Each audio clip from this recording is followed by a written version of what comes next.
Cricket ఈ పేరు వినని వాళ్ళు చూడని వాళ్ళు ఎవరు ఉండకపోవచ్చు. ఆ మాట అంటే అతిశక్తి ఏం కాదు. క్రికెట్ అనేది ఒక ఎమోషన్. మన దేశంలో పుట్టిన పిల్లోడి దగ్గర నుంచి పండు ముసలోడి దాకా ఏదో ఒక టైంలో క్రికెట్ని చూసుండొచ్చు, లేదా క్రికెట్ని ఆడి ఉండొచ్చు, లేదా ఒక బాల్ను ఒక బంతిని పట్టుకొని ఉండొచ్చు. క్రికెట్కి ఉన్న క్రేజు, క్రికెట్కి ఉన్న మోజు ఎవరికి అంతుపట్టింది, ఎవరికి అర్థం కానిది. అందుకే ఈ దేశంలో క్రికెట్ అంటే ఒక మహా సంగ్రామం, ఒక పెద్ద గేమ్లా చూస్తారు. అందుకే అంతమంది ఆదరణ. మీరు చూస్తే నిన్న ముంబై మెరీనా బీచ్ సముద్ర ఒడ్డున ఎంతటి జనసందోహం చూసాం. అంటే క్రికెట్ మీద వాళ్ళకున్న ప్రేమ, క్రికెట్ మీద వాళ్ళకున్న అభిమానం. మీరు చూస్తే ఇండియాలో బీసీసీఐ అత్యంత ధనికమైన సంస్థ. ఈ బీసీసీఐ ఇండియా క్రికెట్ని ఆడించే ఒక సంస్థ. ఇవి ఏ ప్లేయర్ ఎక్కడ ఆడాలి, ఎందుకు ఆడాలి, ఎలా ఆడాలి అనేది మొత్తం కంట్రోల్ చేస్తుంది ఒక బీసీసీఐ మాత్రమే. అలాగే బీసీసీఐతో పాటు ఇండియాలో బీసీసీఐ ఒక వినూత్నమైన ప్రయోగం చేసింది. అదే ఐపీఎల్, ఇండియన్ ప్రీమియర్ లీగ్. దాన్నే క్యాష్ రిచ్ లీగ్ అంటారు. అంటే క్రికెట్లో సాధారణంగా జరుగుతున్న క్రికెట్కి ఒక క్యాష్ రిచ్ని పరిచయం చేసి జనాల్లో ఒక మోడర్న్ క్రికెట్ని పరిచయం చేసింది ఆ లీగ్. దాంతోపాటు ఇండియాలో బీసీఐకి అనుబంధంగా డిఫరెంట్ స్టేట్ల నుంచి రకరకాల అసోసియేషన్స్ ఉన్నాయి. మనకి తెలుగు స్టేట్స్కి వస్తే ఆంధ్రాలో ఆంధ్ర క్రికెట్ అసోసియేషన్, తెలంగాణకు వస్తే హైదరాబాద్ క్రికెట్ అసోసియేషన్ ఉంది. ఇప్పుడు మనం ఎందుకు ఇదంతా మాట్లాడుతున్నామంటే, మీరు చూస్తే ఇప్పుడు ఆంధ్రాలో ఆంధ్ర ప్రీమియర్ లీగ్ అని ఒకటి నడుస్తుంది. దాన్ని ఆంధ్ర క్రికెట్ అసోసియేషన్లో ఎవరైతే ఉన్నారో వాళ్ళు ఒక 2 సంవత్సరాల కింద దాన్ని ప్రవేశపెట్టారు.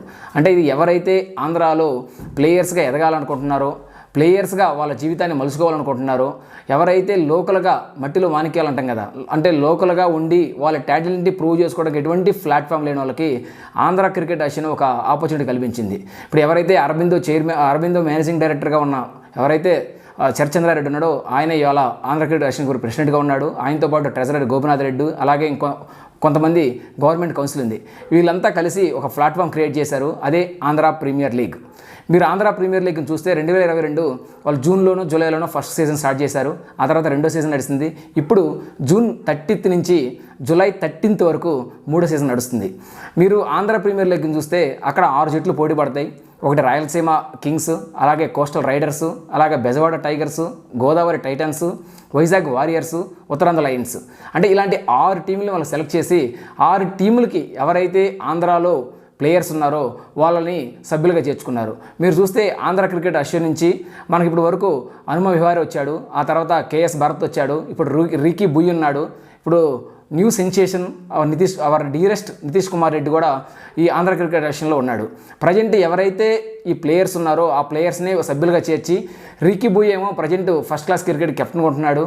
మన కేఎస్ భరత్ ఏవైతే ఏ లీగ్ ఉందో T20 ఫార్మాట్స్కి అతను కెప్టెన్గా, అంటే ఏ లీగ్ అంటే వన్డే మ్యాచెస్, అలాగే T20 ఫార్మాట్కి కేఎస్ భరత్ కెప్టెన్గా ఉంటే, ఫస్ట్ క్లాస్ అంటే టెస్ట్ మ్యాచెస్కి రీకీ బుయ్ కెప్టెన్గా ఉన్నాడు. వీళ్ళందరూ కలిసి ఇవి ఏవైతే 6 జట్ల తరపున రిప్రజెంట్ చేస్తూ గేమ్ను ఆడుతున్నారు. మీరు ఈ ఆంధ్ర ప్రీమియర్ లీగ్ని చూడాలనుకున్న వాళ్ళు, ఇది కూడా స్టార్ స్పోర్ట్స్ 1 తెలుగులో లైవ్లో వస్తుంది. ప్రతిరోజు మధ్యాహ్నం 2:30కు ఒక మ్యాచ్ వస్తుంది, అలాగే 4:30, 6:30కు ఒక మ్యాచ్ వస్తుంది. రోజుకు ఒక 2 మ్యాచ్లు నడుస్తాయి. జూన్ 30న స్టార్ట్ అయింది, జూలై 13 ఎండ్ అవుతుంది. జూలై 13 ఫైనల్ జరగబోతుంది. అది మన వైఎస్ రాజశేఖర రెడ్డి వీడీసీ ఏదైతే ఆంధ్ర క్రికెట్ అసోసియేషన్ తరపున ఇంటర్నేషనల్ స్టేడియం ఉందో వైజాగ్లో, అక్కడ ఈ మ్యాచ్లను జరగబోతున్నాయి. Not only males, they want to support the women's also. ఈ లేడీస్కి కూడా ఒక లీగ్ని క్రియేట్ చేశారు. ఆ లేడీస్ లీగ్లో కూడా 4 టీంలు పోటీ చేస్తాయి. అంటే ఇదంతా ఏంటంటే మనకి క్రికెట్ మీద నా అభిమానం. క్రికెట్ అంటే మనకు ఒక ఎమోషన్. క్రికెట్ని ఎలాగైనా సరే మనం ఒక ఖండాలు దాటించాలనేది ఒక మన ఫీలింగ్. దానికోసమే వాళ్ళ ప్లాట్ఫామ్ క్రియేట్ చేశారు. లోకల్ టాలెంట్ ఎంకరేజ్ చేస్తున్నారు. నిజంగా అది అప్రిషియబుల్. మీరు కూడా క్రికెట్ లవర్స్ అయితే, మీరు క్రికెట్ని చూడాలనుకుంటే ఖచ్చితంగా ఆంధ్ర ప్రీమియర్ లీగ్ చూడండి. అలాగే మనకి ఏదైతే హైదరాబాద్ క్రికెట్ అసోసియేషన్ ఉందో, ఆంధ్ర క్రికెట్ అసోసియేషన్తో పోల్చుకుంటే హైదరాబాద్ క్రికెట్ అసోసియేషన్ చాలా పెద్దది. కానీ హైదరాబాద్ క్రికెట్ అసోసియేషన్ కూడా ఇలాంటి వినూత్న కార్యక్రమాలకు తెరలేపి, తెలంగాణలో ఎవరైతే బాగా కష్టపడి టాలెంట్ ఉంటుందో వాళ్ళందరినీ వెలికితీసి ఒక జిల్లాకో 2-3 జిల్లాలు కలిపి ఒక ప్లాట్ఫామ్ క్రియేట్ చేసి వాళ్ళకు కూడా ఇలాంటి అవకాశాలు ఇస్తే బాగుంటుంది. ఎందుకంటే ఆంధ్ర క్రికెట్ అసోసియేషన్ 1950sలో పెట్టినా సరే, దానికి సీకే నాయుడు ఎవరైతే ఇండియా తొలి కెప్టెన్గా పేరుపడ్డ సీకే నాయుడు దానికి అధ్యక్షుడిగా ఉన్నా సరే, ఆంధ్ర క్రికెట్ నుంచి ఇప్పటి వరకు ఎటువంటి పెద్ద స్టార్ క్రికెట్ రాలేదు. అలాగే వాళ్ళకి ఎటువంటి రంజీ ట్రోఫీస్ కానీ, ఇరానీ ట్రోఫీస్ కానీ, సయ్యద్ మస్తాఫ్ ట్రోఫీస్ కానీ, విజయ్ హజారే ట్రోఫీస్ కానీ ఇప్పటి వరకు ఆంధ్ర క్రికెట్ అసోసియేషన్కి ఒక్కటి కూడా రాలేదు. కాకపోతే Hyderabad cricket association Andhra cricket అసోసియేషన్తో పోల్చుకుంటే పెద్దది. ఇక్కడ చాలామంది ప్లేయర్స్ వచ్చారు. మన అజారుద్దీన్ కానీ, సిరాజ్ కానీ, అంబట్ రాయుడు కానీ, చాలామంది ప్లేయర్స్ మన హైదరాబాద్ క్రికెట్ నేషన్ తరపున ఆడారు. చాలామంది ఇండియాకి ప్రాతినిధ్యం వహించారు. సో ఇప్పుడు ఆ హైదరాబాద్ క్రికెట్ నేషన్ కూడా అలాంటి ప్లేయర్స్ని వెలికితీసి వాళ్ళని కూడా వాళ్ళ ఉన్న టాలెంట్ని బయట ప్రపంచానికి తెలిస్తే ఫైనల్గా మన ఇండియా టీంలో మన తెలుగు వాళ్ళు ప్రాతినిధ్యం వహించే అవకాశం వస్తుంది. మనకి ఇంతకుముందు వివిఎస్ లక్ష్మణ్, హజారుద్దీన్, ఇప్పుడు సిరాజ్, మధ్యలో అంబట్రాయుడు, వీళ్ళు కాకుండా ఇంకా ఇప్పటి వరకు తెలుగు స్టేట్స్ నుంచి రిప్రజెంట్ చేసే వాళ్ళు లేరు. కాబట్టి ఇంకా ముందు మన తెలుగు స్టేట్స్ నుంచి మరింత మంది క్రీడాకారులు రావాలని, అలాగే ఇటువంటి ప్లాట్ఫామ్స్ని మరిన్ని రావాలని, మనకున్న క్రీడాకారులు ఎవరైతే వాళ్ళ ప్రతిభని వెలుగుతీసే ఇలాంటి ప్లాట్ఫామ్స్ని మనలాంటి వాళ్ళు కూడా సపోర్ట్ చేయాలని, మీరందరూ కూడా ఆంధ్ర ప్రీమియర్ లీగ్ని చూడాలని నేను మనస్ఫూర్తిగా కోరుకుంటున్నాను. ఈ వీడియో నచ్చితే మిస్టర్ ఆర్ కనెక్ట్స్ అనే యూట్యూబ్ ఛానల్ మీరు లైక్ చేయండి, షేర్ చేయండి, సబ్స్క్రైబ్ చేయండి. అలాగే మా యూట్యూబ్ ఛానల్ ఫాలో అవ్వండి. మరిన్ని వీడియోస్తో మీ ముందుకు వస్తాం.